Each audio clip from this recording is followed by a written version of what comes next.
it comes to the Seattle Kraken, we've already made a few videos on this YouTube channel talking about some names who might be able to go over there, talking about names that some teams may throw into the mix and say, okay, Seattle, please take this player of ours because he's got a big contract. If you do that, we'll give you a first or whatever.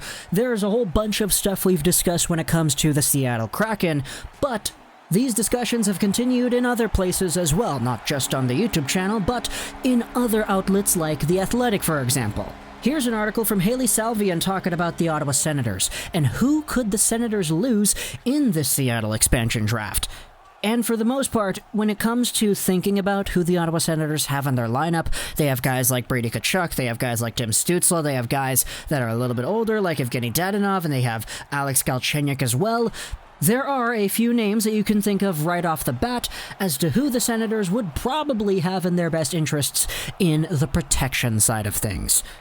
But this article goes on the contrary, and again, I'll leave a link in the description because that's our protocol over here. Leave a link in the description if you want to read this article for yourself, but because The Athletic is paid for material, we're going over onto NHLTradeTalk.com where they cite this article and they talk about the point that Salvian makes. NHL Expansion Draft.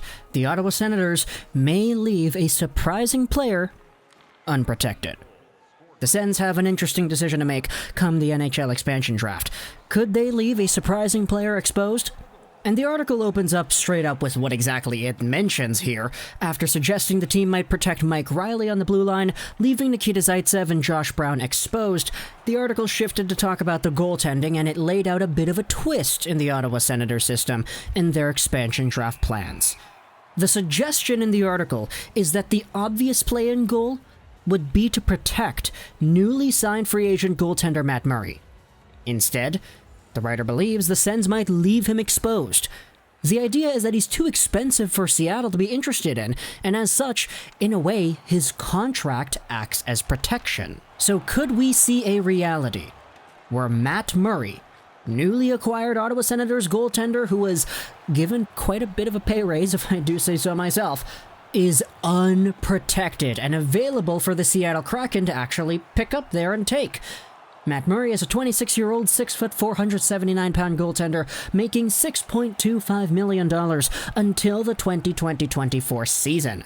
And this was a contract that was recently given to him by the Ottawa Senators after, making that trade. We all have been kind of keeping up with the controversy in Pittsburgh. Oh, Marc-Andre Fleury has been the franchise goaltender for a decade, and all of a sudden this Matt Murray guy comes in and he wins a cup as a rookie. And then Marc-Andre Fleury got sent over to Vegas, Matt Murray was deemed to be the starter, and now all of a sudden in 2020, Matt Murray, I was about to use a word that probably shouldn't have been used. He was not as good as he could have been against Montreal in the regular season in general. Tristan Jarry was low-key better, and as a result, the Penguins were like, okay, we're going to keep Jarry, we're going to trade away Murray. Murray's got a contract that he needs to sign, same with Jarry, so, we have a decision, it's one or the other, and as a result, Murray was sent over to Ottawa.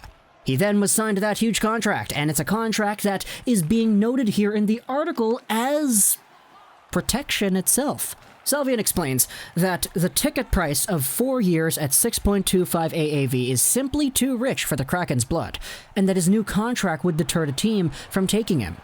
At the same time, she notes that leaving Murray unprotected would fill the exposure requirement and allow the Sens to protect one of their younger goalies in Högberg or Dacourt.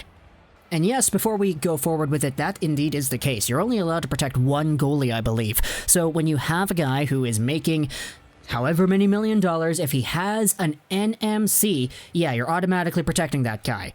But other goaltenders who don't have NMCs and who are just there on your roster, yeah, they don't need to be protected per se. So a guy like Matt Murray, who doesn't have an MTC until next season when it's a modified no-trade clause, yeah, I'm pretty sure he's free reign. I'm pretty sure he's in a position where once the 2021 expansion comes, I'm pretty sure, because the contract doesn't have an NTC for this year, that he probably would be eligible to be unprotected. Now again, it is a weird idea though. The fact that you're putting your brand new goaltender out there, whom you just traded for and whom you just signed a big contract towards, and putting him out there for the free availability of a brand new Seattle team. Who knows if it really is an expensive contract to the point where the Seattle Kraken wouldn't want to take it. Maybe if you leave a Matt Murray exposed, the Kraken can just go like, yeah, okay, that's a good goalie. We're an early, fresh off the boat kind of team. We don't have anything to lose by acquiring good players. Matt Murray's going to be 30 when this contract expires, and that's going to be in 2024, but who cares? We're brand new. But the article in question over here on NHLTradeTalk.com does go over whether or not the risk is worth the reward. There are certainly elements of risk involved in such a play. First, Murray would be among the better goalies available in the expansion draft. Yes, absolutely yes. And the fact that the Kraken will indeed have so much cap space. But one of the bigger ideas is mentioned towards the end of this article over here. Part of the interest, I guess you could say, of a Seattle Kraken team could depend on how Matt Murray plays this season. If he's hot and performs well, the Kraken might be more excited about the idea of taking him as a starter even though he has that contract. But if he does struggle instead, his contract may look like a bad deal. And hey, I'll tell you this right now. The Ottawa Senators, with the Canadian division instated, will probably play a whole bunch of games against Vancouver and Brock Besser this season. So, hey, if you're looking for Matt Murray to be good for the upcoming 2021 expansion draft, then please don't bet on it, because if Brock Besser's involved with Matt Murray, anything can happen. Obviously, I'm joking, but it is an idea to explore. If Matt Murray is bad, like he's straight up just not good, he's like Matt Murray versus Montreal in the postseason Matt Murray, and he's not all too great, he doesn't win too many games, and the Sens are just a tire fire once again, who knows if the Ottawa Senators leave him exposed and the Kraken are just like, oh, why would we take this guy? But the way things are right now, without that kind of reality set upon us, we still have an idea that Matt Murray is a young goaltender who is a Stanley Cup champion, who has a boatload of experience, who is still in a position to improve somewhat, because goalies don't usually hit their primes until their late 20s. He's in a spot where he was given that contract for a reason, and the fact that it is kind of valuable in terms of its monetary value, not valuable as in value to the team, it's a very expensive contract to the team is what I'm saying, maybe that is enough. Maybe that's enough for the Seattle Kraken to go out here and say, yep, sorry, it's a little bit too expensive for our tastes. But again, though, obviously it is a risk. They have nothing to lose, so we're just going to have to wait and see what exactly happens. We've seen a whole bunch of NHL teams outside of Ottawa go to great measures to try and actually prevent themselves from giving up a good goaltender. The Vancouver Canucks were in a spot where Thatcher Demko and Jacob Markstrom were one and the same in this conversation, because everyone was like, okay, Markstrom is really good. He can stand on his head. He can carry some games. Are we going to leave this guy in the dust and give him to Seattle? Or is that going to be Thatcher Demko? If we choose to keep Markstrom long-term, it's straight up just going to be Thatcher Demko going to Seattle because we're not going to be able to protect him. It's why when the Vancouver Canucks were in a spot where they needed to re-sign a goaltender because they only had Demko ever since Markstrom went to free agency, they needed to make sure the guy they got did not have move protection.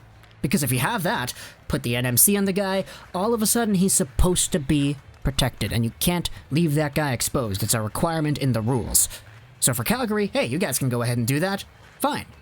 But for Vancouver, they got Braden Holtby, so if there is indeed a Seattle Kraken team that's out there in a year that is looking for a good goaltender, hey, you have Holtby probably going to be available from the Vancouver Canucks, maybe, depending on what happens. You have the Korpisalo Merzlikins thing going on there in Columbus. You have Freddie Anderson, who needs to re-sign a contract too. Who knows what goes on with him.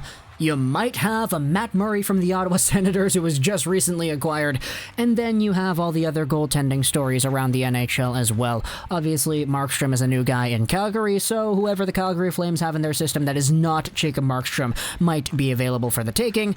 In New York, you have Georgiev and Shesterkin. That's going to be crazy to look at. In Washington, you guys were in a spot where you guys had Lundqvist, but now you don't, so what's going to go on there? There are a whole bunch of goaltending situations around the NHL, but leaving some open to Seattle is just one very small part of the equation. But for the Ottawa Senators, with the way their goaltending is constructed, who knows if this point made in The Athletic and talked about here in this NHL Trade Talk article is coming to fruition, where we would see a Matt Murray potentially be available on the block because, hey, he's got a contract that wouldn't really make him too much of a target anyway. So, if you're a Sens fan, talk to me in the comments what you would think about this. Would you sacrifice a Matt Murray's protection in the expansion draft in exchange for protecting a guy like Högberg or Decord instead? I know depending on who you ask, you certainly will find some different answers, but talk to me in the comments what you think. I hope you enjoyed this video. As always, links are down in the description for both the articles that we're talking about here in this video today, so go ahead, check them out if you want to read them. Social Dash Trolls is 99, and bye.